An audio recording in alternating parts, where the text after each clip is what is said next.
everyone, to the Pick Six podcast. We discuss the biggest stories in college football. We are doing our first live stream in honor of the reveal of the college football playoff selection. I will be watching Reese and company announce live what's going on, what they want to do, and where everyone is going.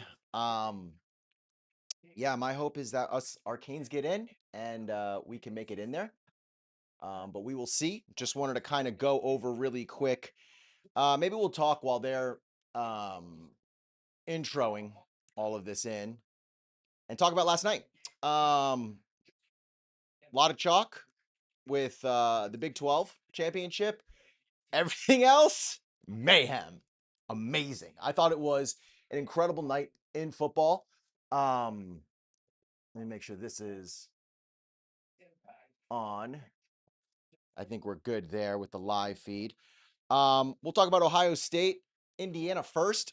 I think both teams haven't really seen anyone, I think, of consequence.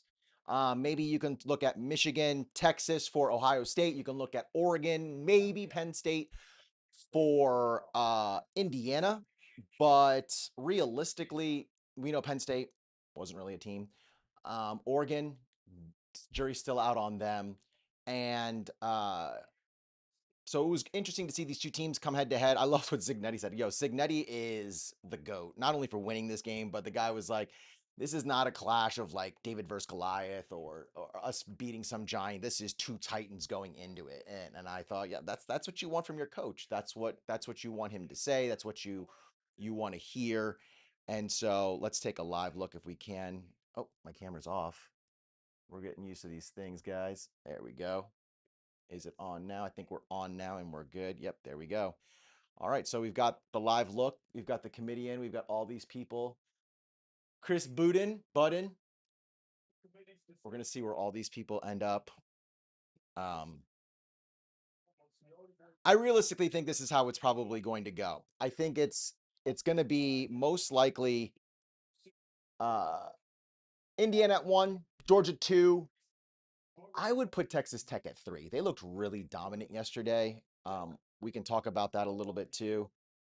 Um, but Texas Tech looked really dominant. Both sides of the ball, defense stifling, offense were able to move the ball, especially once they were done clicking. Very explosive. They were able to score very quick.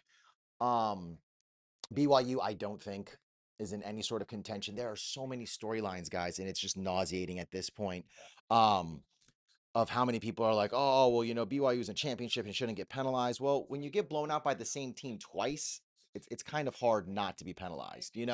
I can't imagine you lose by a bigger margin than the first time you played them in the championship game down the season. You've had a few weeks to retool. You've already seen this offense and defense already, and you lose by a bigger margin. I think they're realistically out. Let's take a look at where we see some of these teams really quick. I'm gonna move this over. Sorry, guys, it's my first live stream, so I'm trying to do my best. Okay, so we got the rankings here. So yeah, I think we're gonna see Indiana. Oh, the AP's already out. So we got Indiana 1. I would have flipped, honestly. I would have flipped these two. I would have put a a conference champion over Ohio State, especially considering, like I said, I don't think I've seen Ohio State play anyone, so I don't know who they're with. And then I would have put, yeah, Oregon, yeah, 5, 6, 7. That's all right. 8, 9, and 10 are going to be very interesting, and 11.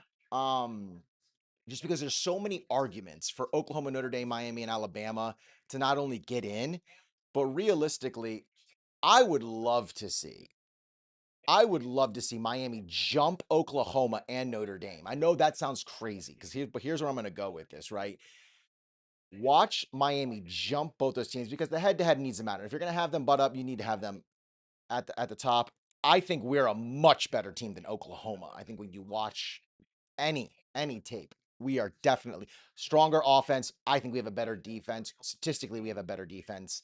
But what would be interesting about that 8-9 matchup is that Miami would face Notre Dame in a first round. Why not just settle the score right off the rip?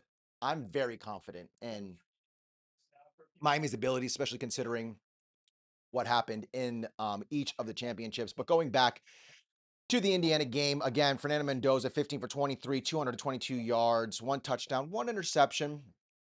Julian Sang was 21 for 29, 258 yards. Again, both quarterbacks I thought played pretty good. Um, I just what happened was it was these defenses, and specifically the red zone defenses for both of these teams. It was like both teams could get the ball to the 25, 20-yard line, maybe a little bit further in, but from then on out, that was it. They weren't able to seal the deal. Um, Obviously, they each got a touchdown, but it was just very interesting to see, especially Indiana, which again, we didn't know who they played. They looked good. They looked really good against Oregon. But to see them shut out Ohio State for a whole half, I mean, I think unequivocally they are the number one team. Moving over to the SEC championship, this was a huge surprise. I thought it would be a close game with Alabama actually winning out. They beat them in the regular season. But then I was reminded, not only through College Game Day, but going back and reviewing this game, that Georgia played really, really good in the second half of their first meeting in the regular season. And I thought that would probably carry over, and you could see it kind of carry over throughout the rest of the season as they played. And to see Georgia go up in that game and just be as dominant as they were, scoring each quarter on several drives that looked really good. Georgia was the better team yesterday, and I don't want to say by leaps and bounds, but by a lot. And not only that, I think that Alabama has been on a trajectory of going down, no run game, defense is spotty here and there. Ty Simpson, while great at times, looks really bad at times. Obviously, Georgia holding Alabama to -3 yards. Listen, if you're watching this, congratulations. You had more rushing yards than Alabama did last night. And that is the greatest joke on the internet right now because I don't understand how you are Alabama and come out of an SEC championship game with -3 yards. That's, again, they're going to be spending a lot of money in the transfer portal come next year in this offseason, especially if they get left out today, which I think there is a case that they may get left out realistically. I think there's a strong possibility that Alabama is left out and will be watching because it's here's the thing.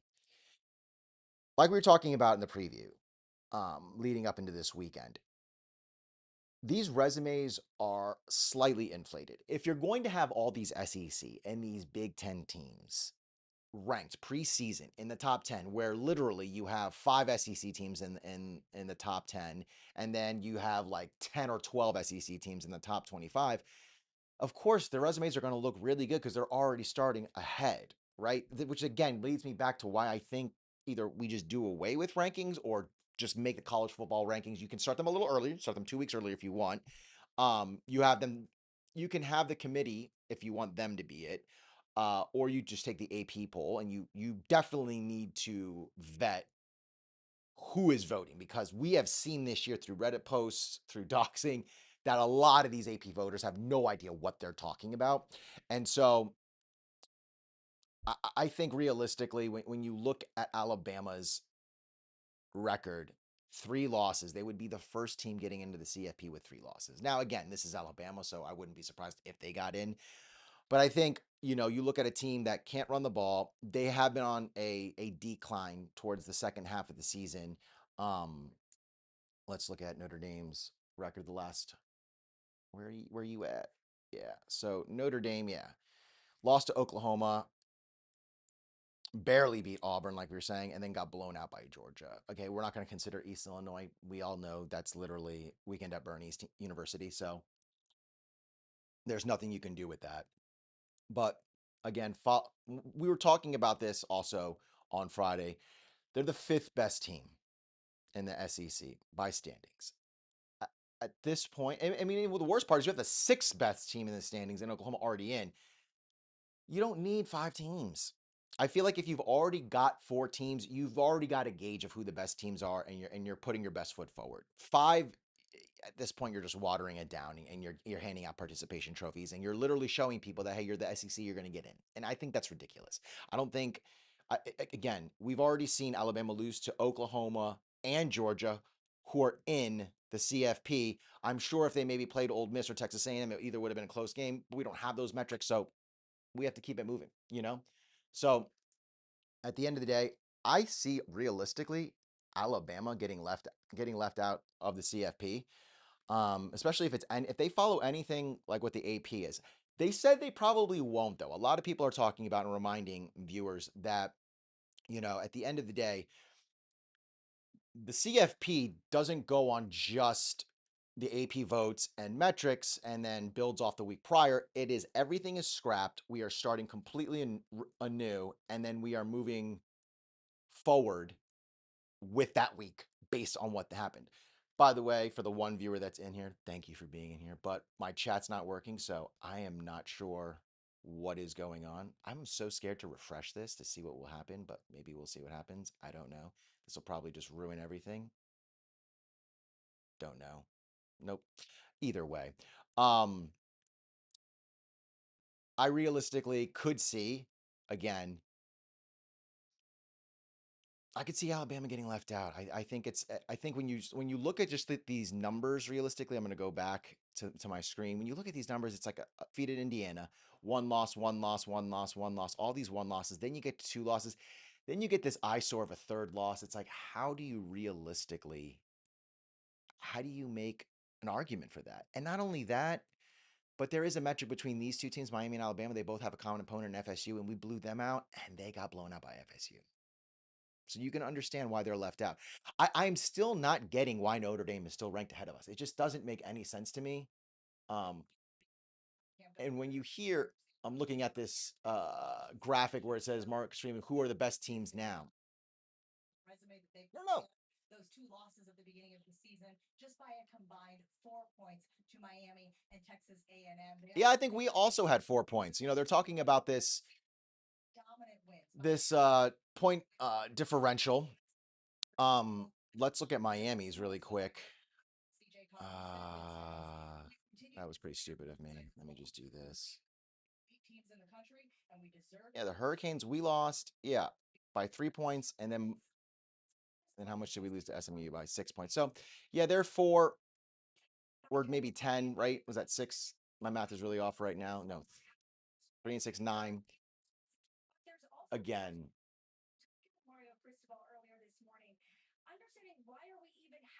yeah, why? It's ridiculous. The fact that this is even a conversation and that people are, again, I went into a diatribe on Friday. You have to honor the head to head. There is no point. There is no point in sports if you're going to allow a team, and it doesn't matter whether you got better or not. When you're matched up and your metrics are almost identical, which for all intents and purposes they are. If you're telling me, Notre Dame, again, like I said on Friday, if Notre Dame had the number 5 strength of record and ours was 76 or 50 or 40, I would understand that. But when they're in the same 10 spots, you gotta let that go. You gotta stop looking at metrics. You just gotta look at head to heads. But going back really quick to some of the other conference championships, I thought the Duke Virginia game was one of those things that occurred where um I don't know whether some people I think like the whole scripted non-scripted argument. I obviously understand sports are not scripted. I'm being a little tongue in cheek here. But the amount of chatter that was coming out about the Blue Devils upsetting Virginia, despite Virginia just a few weeks ago blowing out Duke at Duke, by the way. Now we're at a neutral site. It seemed so far fetched that Duke would be in this. And to see them, obviously go up, 7-0, then 14-0. I, I did not see this coming, and I'm not sure if it was the moment for Virginia. I'm not sure if it was weather, injury, Manny Diaz being able to really prep his team. We had Manny Diaz down here. Something tells me that's probably not it. But who knows? He's grown as a coach. He's gotten better. He's had a bunch of stops since he's been at Miami, and it wouldn't put it past me that he was able to get his guys up.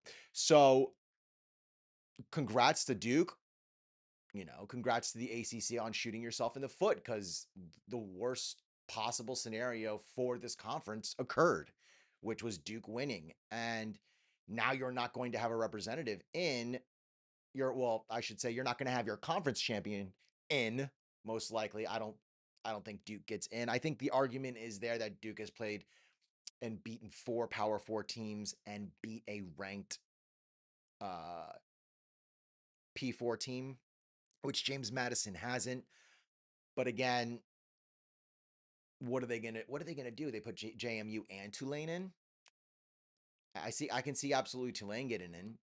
I don't know if JMU gets in. And JMU, I mean, if you watch, I watched just a little bit. I was peeking in and out of that Troy game.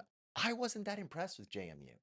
I don't I don't think they're I think sadly, if they get in, you're looking at a Syracuse Notre Dame game, a 70-7. It's not going to be pretty, and especially if they're playing a team like Texas A&M or Ole Miss. I mean, realistically, anyone. But you get into some of those heavy hitters, specifically the SEC teams.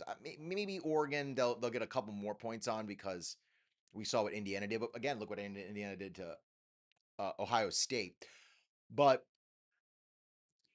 if I was the committee, as stupid as it sounds, I think you I would put in Duke over JMU. I know it sounds stupid because I just talked about a 3-loss team in Alabama not making it in, but I don't to leave a Power 4 champion out, despite whatever the stipulations were that they got in and how they got in. I think you look back at last year with SMU and Clemson and them allowing SMU to get in. Granted, that was because they came back in the second half. But if you watch that first half, I mean, it almost looked like SMU was never even going to sniff the playoffs after what Clemson was doing in that first half of last year's game. But they let them in. So I wouldn't be surprised again today if we see uh, Duke get in. Again, Duke still not ranked in the AP. So it's going to be very hard. And James Madison is at 19. Tulane jumped up 4 spots. That, I think, is going to be a signal that they're probably going to get that 11th seed for sure. That 12th seed, who knows where it goes? And I wish they would just get to this. This is like obnoxious because I just want to know what's happening already. It's like all this fluff for what? Reese, I'm not trying to talk for 15 minutes like you are. I just want to get in. I want to react to it. I want to talk to it. I want to flip this table, or I want to celebrate. We got to get into this. Let's go already. Oh God, let's just pay these sponsors off. My God in heaven. This is ridiculous.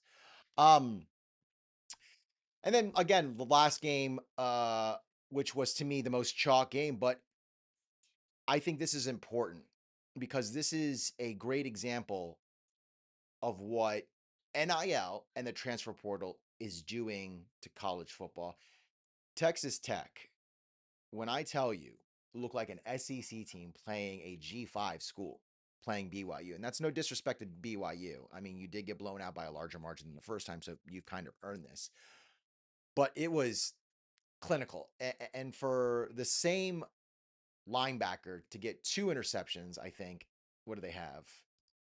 I think they had, 2 interceptions and 2 fumbles. Like, that is like, these are things, and I understand this is the same thing people were probably saying about Miami when we lost our 2 games. I'm like, oh, this is where they're going to go, and this is how you can forecast. When you look at a BYU team, and this is no disrespect to BYU, but it's just you play in the Big 12, and listen, I get it. We play in the ACC. It's not that much better, but we also scheduled SEC teams. We scheduled Notre Dame. I'm not seeing that on BYU's calendar, and when you don't have that on BYU's calendar, I mean, we can go look at it really quick. It's like, who have you played? You play Portland State, Stanford, East Carolina, Colorado, like West Virginia. Like, your out of conference games were East Carolina, Stanford, and Portland State. What are you doing? Like, that's not competitive. And congratulations, you beat Portland State by 69. You shut them out. You should. That's basically like you took on a high school team. And so this is why I don't understand when people are looking at schedules when voters are looking at things, like you can take a little bit of what happened last in the previous year and carry it over, but you can also look at a schedule at the same time, put those two metrics together and go, okay, depending on how they do here, this is their ceiling. Right? Like I never saw BYU as higher than a 15 team. I mean, unless they were able to blow out Texas Tech, right? Go completely undefeated, do what Texas Tech did to them. That's the only way I would see them getting in. Whereas Miami is proving, and the argument that the Big 12 is better than the ACC, it's ridiculous. They're at best they're equal. Realistically, more ACC teams play SEC teams than Big 12 teams do.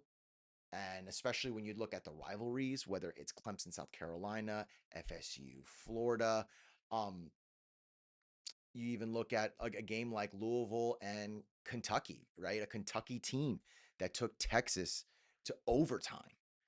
Like Louisville smashed them. You know what I mean? A Kentucky team that dismantled Florida. What did Florida do? Florida beat Texas. So there are just things, and I understand that, every week you're going to have a different team. Every week you're going to perform in a different way. But I also think there are certain things that you can look at and go, yeah, I mean, it's kind of like what they used to do in the BCS, where you would see a Boise State go undefeated, but you're like, yeah, you're going to need to go undefeated by a lot, and you're going to need a lot of teams to lose. And I think that's how these JMU, Tulane, North Texas, like, congratulations to these teams. But unless all three of your out of conference games are against G5 school, against P4 schools, I don't think they should get an automatic qualifier. I think that should be the qualifier, is how do you play against Power 4 schools? And if you don't have, if let's just say this, 2 out of 4, let's be fair, 2 out of 4 of your out of conference games, if you're a G5 school, are not in the Power 4. And realistically, they should be teams that are either mid to upper tier in the Power 4. So if you're looking at the ACC, it should be a Louisville, Clemson, FSU, Miami, maybe an SMU. If you're looking at SEC, it should definitely be maybe an LSU, an Ole Miss, a Texas A&M, and maybe a Bama. This year, Bama, not most years. I'm not asking you to play the best of the best, but you need to play a competitive team from that conference. And so I just think us allowing teams like JMU and allowing teams like Tulane in, like, it's kind of a waste of time. Like, if we really want to make this sport competitive and we really want to, I think they're, here we go. All right, let's see. All right, Indiana number 1. Saw that happening. Yeah, I mean, that's the other thing too about like Signetti. Like, man, it sucks for a lot of coaches out there because this guy in 2 years took a team that is bottom of the barrel to the highest of the highs, winning a Big 12 championship within 2 years, which is considered one of the hardest conferences to win it. Like, bad news for Mario. I think number 2 is Georgia, obviously. Wow. Wow. Wow. That's interesting. That's very interesting. The reason why I wouldn't have put Ohio State there is they didn't win their championship. And I think realistically, if we're gonna call the SEC and the Big Ten the two big baddies, the two biggest conferences in the country, you've got to honor and you've got to put value on Georgia, and especially the way Georgia did, right? Georgia dismantling Alabama. Now, again, I know what I've said about Alabama, but if you were to tell me Alabama and Indiana are going to play, I don't necessarily know if Indiana is going to blow out Alabama the way Georgia did, which is why I would put Georgia at number 2. But I digress. So that obviously leaves, I think realistically, they're going to put Texas Tech at 3, right? I would think Texas Tech at 3. Or Georgia. No, it'll be Georgia at 3 and then Texas Tech at 4. Yeah, that's what it'll be, most likely. Yep. Georgia at 4 makes sense. Season loss to Alabama with an impressive performance in Atlanta yesterday. Without a doubt. And we came into this thing, I was talking about identity. And when it comes to identity, no one knows who they are more than the Georgia Bulldogs. They are a physical team, and they'll take you to the phone booth. And if you can't deal with them in the phone booth, you got no shot of beating them. Controlling the line of scrimmage. They held Alabama. Yeah. Rushing, tempo, and you talk about Gunnar Stockton, his ability to improve. Yeah. And the defense was very early on. But I think Georgia's just been one of those teams that's been very consistent in what they're doing. And at the end of the day, they're a team that's between their depth and their coaching, they're always going to be contenders. I mean, until the day that their recruiting classes and their transfer portal classes are sub 15, Georgia's always going to be in it. Georgia's always going to be competing for a CFP spot realistically. First conference championship since 1954, and the Red Raiders are seeded fourth, and there they are, love it, celebrating what Joey McGuire and company have done. Yeah. I mean, that's another program that I'm really impressed with. Texas Tech. A lot of clout, a lot of talk of them at the beginning of the season, preseason being a contender. Nice to see that coming to fruition. Them at number 4. Sorry for this video, guys. Every time I tried to get this feed in, it would black out, so I had to set up another camera. So you're going to see that reflection. I apologize. We're going to figure this out better for next year. Best linebacker in the country, might be a Heisman Trophy finalist, if not winner. Yeah. Team has a home game. Seeded number 5. Oregon. Yeah. Makes sense. I don't know if I would give. I mean, Ole Miss over Texas A&M. I don't know. I would put Texas A&M over Ole Miss, to be honest with you.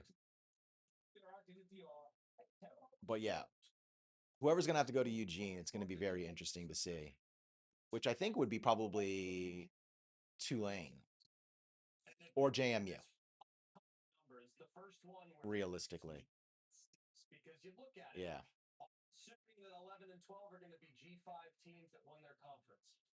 6 versus 7. That's brutal. Significant. That's going to be real. 6 versus 7 is it's a really hard spot. And even the way they structure these playoffs, you can just tell again, as they did last year, they're going to tweak. I think they're going to do another tweak, if not expand. Ole Miss, yeah. So they're so far, to a certain extent, following the AP, which we're seeing here. ESPN's got some really terrible connection. They've been losing their video feed constantly. But it'll be interesting to also see how much the departure of Lane Kiffin will impact Ole Miss. You know, because some teams you have a coach who's intricately involved, especially like a offensive mind like Lane Kiffin. But you have Charlie Weiss's son who's taken over. Was he the one who's calling the plays the majority of the time? Was he the one scheming the game plan, or was it really Lane? It'll be interesting to see how that goes. But that stacks up another matchup for, if whoever wins that game, the Ole Miss to play Georgia, which that will be a rematch in the quarterfinals, which will be super interesting. And I gotta be honest, if I'm A&M, I have a bit of a gripe. Frankly, Yeah. Strength of schedule played, they're sitting there at 16. I would say the same. Strength of schedule resides at 41. You say, well, the best win for Ole Miss, Oklahoma. Well, they went to. Yeah, I think Texas A&M is a better team than Ole Miss. I think their schedule is better. I think their talent is better. But I mean, football team, it'll be a difficult matchup for everybody. And then the final team to get a home game. Oklahoma. This is. I don't understand how Oklahoma. I mean, I know why they're there. I get it. But why do we think just because they're in the SEC, like what about Oklahoma makes you think that they're a true playoff contending team? Like, they beat Alabama, their only good win, and that's it. Michigan's not a good team. Tennessee is really not a good team. They lost to Texas Auburn is not a good team. Like these are, I don't want to say, these are lower tier teams, to be realistic. Here we go, boys and girls. This is going to be very interesting to see what happens. I think, again, I think Miami needs to be ranked over all of these teams. Now, I'm not saying that just because I'm a Miami fan. It's just, again, you look at the FPI, all within top 10. Championship game and the much ballyhooed debate between Notre Dame and Miami. 9. Who will go to Norman to take on Oklahoma? Wow. Didn't even move. Sitting on the bubble, Wow. chance to avenge that game. Yeah, I think when you look at That is insane. Insane. All right. Well, that means that's it. game, Oh, God. It's going to be between Miami and Notre Dame again. I think they clearly drew conclusions Ugh. based on a 12-game sample size, and that's the way it should be evaluated when you take into account the teams they were being evaluated against. Yeah, but you don't have a bad game in a championship game, guys. That to me, it's just no. And not only that, but it's a team you already beat, and for the team to blow you out, like you gotta miss me on that. You gotta. There has to be. All right, here we go. They need to have stakes both ways to win the conference championship, and what happens if you lose? They have to count somehow. And we're Yeah. the best win in the sport by going to Athens. They also have one of the worst losses by losing to Florida State. So we just cannot erase that. I'm surprised at the. It's like you beat Georgia by a field goal, and then you get blown out by Georgia. Absolutely. I don't know how you get in. State's still top 30. I'm not trying to excuse it. I'm just saying all of these things you factor in and try to define them. So now we're down. We're basically back where we started. Yeah, this is so stupid. Teams, and it also is going to be My heart of hearts tells me Miami's going to make it in. So, number 10. Yes! Come on! Let's go! I said it. I told you. Yes! Let's go! Let's go! Now, here's the interesting part. Do they keep Notre Dame at 11? They knock Notre Dame at 11, put Tulane in at 12? Because that'll be an interesting thing, as opposed to having the two G5s. Because we've already got 1, 2, 3. No, because it's got to be for the other. It's got to be for the two champions. Yesterday, that somehow flipped in their. Oh, Joey. You got to lay off the haterade, my man. You got to lay off the haterade. It's not good for you. It's going to put that weight on the side. Give you them love handles, bruh. Okay, come on, Booger. Tell him what it is. Tell him what it is, Booger. Let's go. I love it. Yep, tell him, Booger. Yep. There you go. Look at this, guys. Look at this. Look at this. It's like FPI 3rd versus 7th. Like, we're not talking about two completely different teams. We're talking about two comparable teams who played each other, and one team outmanned the other. And I can't wait to take on Texas A&M. I feel good about. Ooh, and we get Ohio State. I said this was going to happen. Give me Ohio State in the quarterfinals. I will absolutely. Let's go. Joey, you got to stop drinking the haterade. Joey is so upset. Joey Galloway is the biggest hater. He's the worst type of human being on the face of the planet, because it's like, dude, you have no tie to Miami except for the fact that you hate them. And you hate them because you're a Buckeye. And my favorite part is, God, I hope we beat. I don't care if we beat Texas A&M in overtime by 1 point, just to be able to play Ohio State and then hopefully beat them and watch Joey Galloway cry the thickest, most saltiest tears ever. Yeah, and the best part is everyone ganging up on Joey Galloway right now. It's like, Joey, you're insane. Like, this is Button topic of one of these three teams, and we'll have plenty of time for that. But there are two more teams. We've got two more. Look at it. That's the only thing they love to talk about us. Highest ranked conference champion, number 11, is Tulane. Tulane, okay. We've seen this before. Ole Miss won by 5 touchdowns in the regular season. They played Tulane champion. Wouldn't it be wild if they actually put Duke in to play Oregon? Party in New Orleans, you know, not so long before he heads off to be the head coach of Florida, your coach's team throughout the It's going to be fun, guys. This is going to be a great playoff. Mainly because Miami's in it. But objectively, I think this is going to, that's a, what's kind of cool too is like you had that whole like through line of Summerall possibly going to replace Kiffin if Kiffin left Ole Miss, and now you have the two teams playing. I think he'll have his team ready to play. Yeah. The team that will go to Eugene to take on Oregon. Well, and it is James Madison. I don't agree with that. I again, I'm not just pushing because as an ACC homer, I just think if you were to put James Madison and Duke in a game, I would absolutely put money on Duke. I think Duke's a better team, realistically. I just my opinion. Let's see. Did they play each other? No. But I guess, you know, it probably was the thing that like got Duke left out was the fact that they lost to Tulane. Like, had they not lost to Tulane, not had that extra loss, but specifically to that G5, it was like, well, why put them in? You know what I mean? This will probably sting. First team out, I assume, is Notre Dame.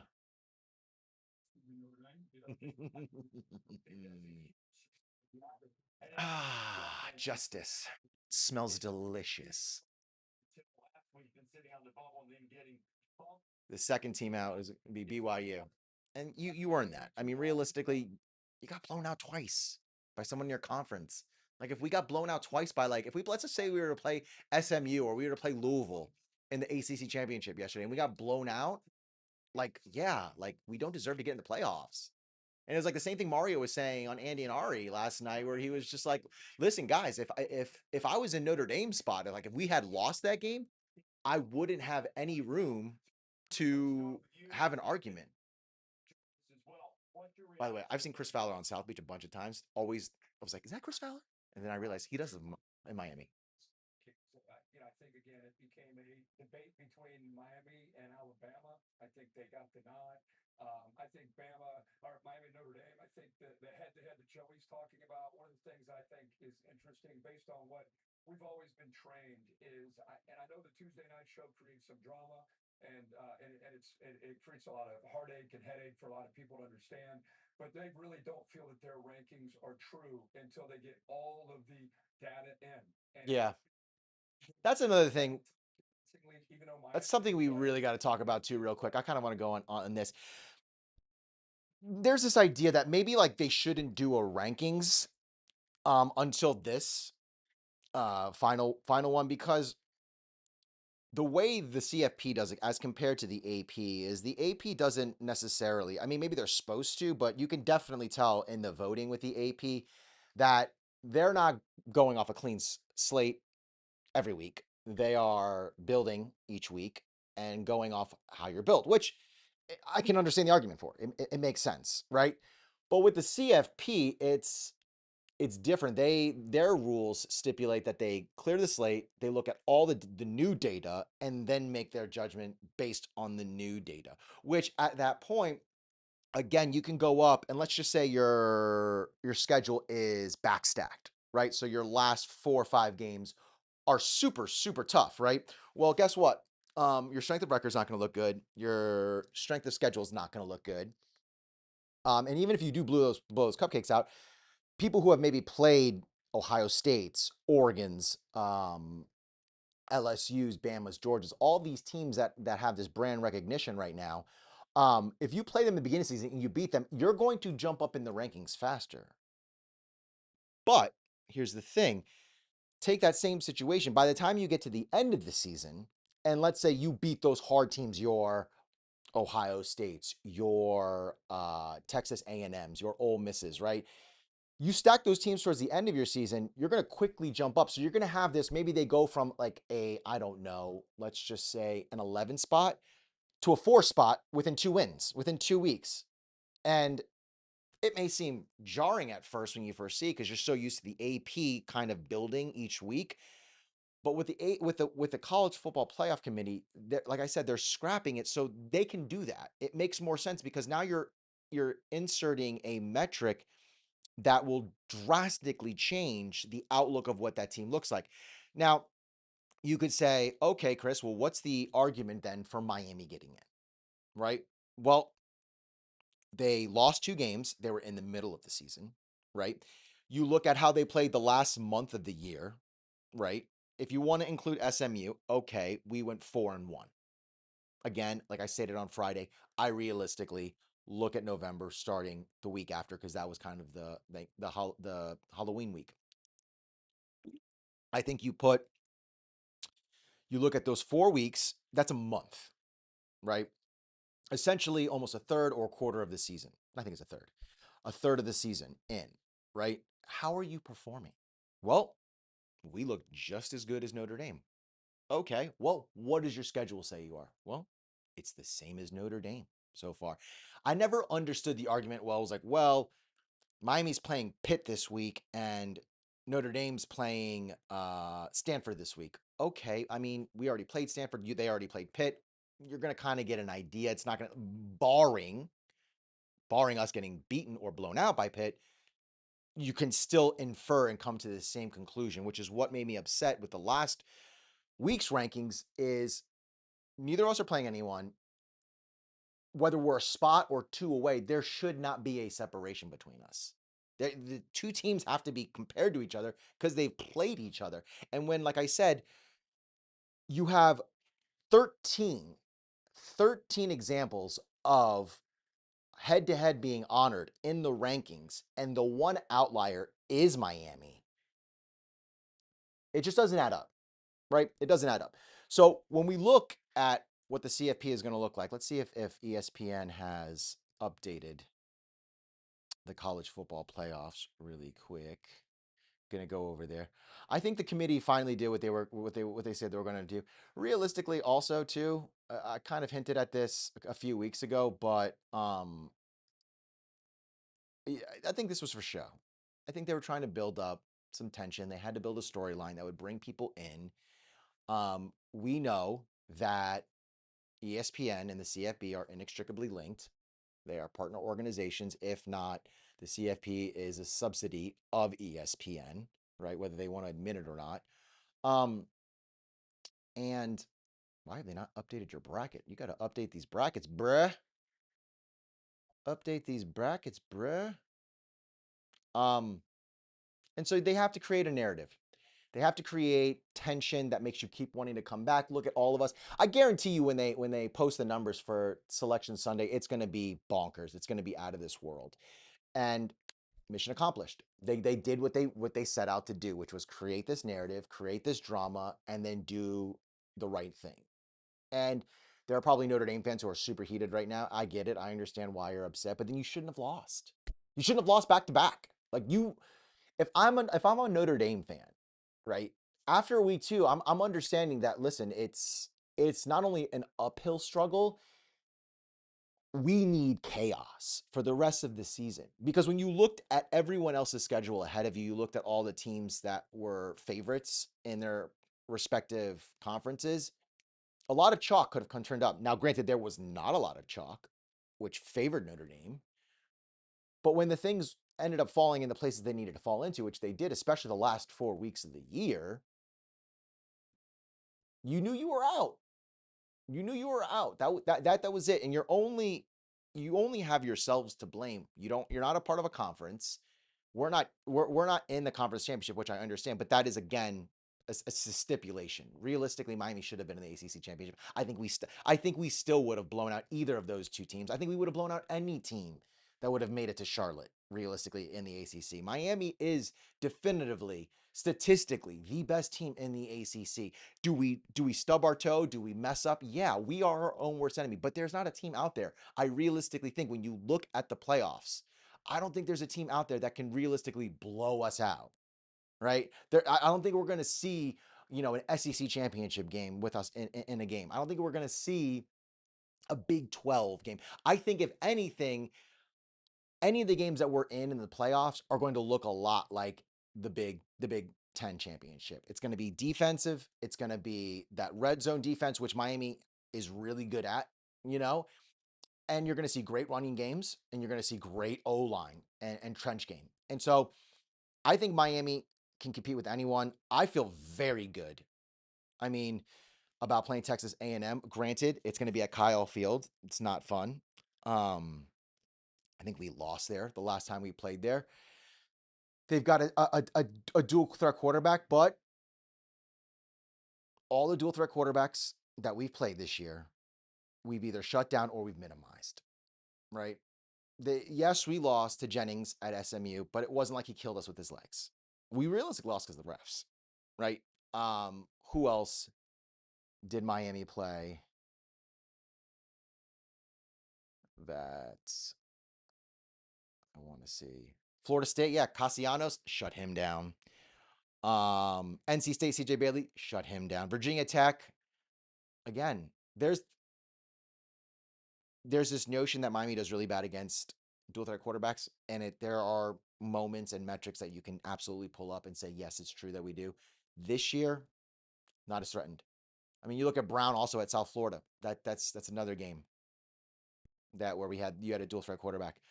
I am DJ Lagway to a certain extent, kind of, but not really. He's more of your traditional pocket passer. But yeah, any quarterback we have faced that is a dual threat or is known for being a dual threat, we have been able to handle. So I'm good on that.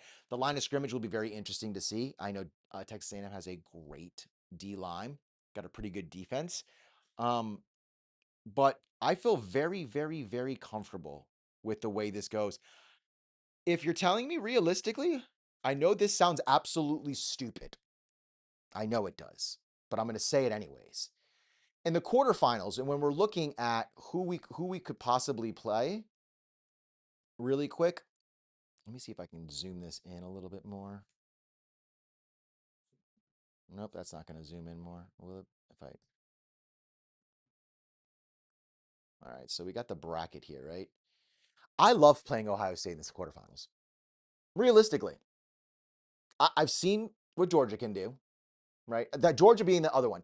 Texas Tech would be the only team in the playoffs that I would worry about. That's the only team, realistically. I'm not worried about James Madison, Oregon, Alabama. None of those. None of these teams worry me. It will be the first team. It will be the two Texas teams. It'll be the Texas A&M and Texas Tech. That's it. I am not worried about anyone else. And I know you're thinking it's because I'm a homer and I'm riding this high of us getting in. I've been to every Miami home game.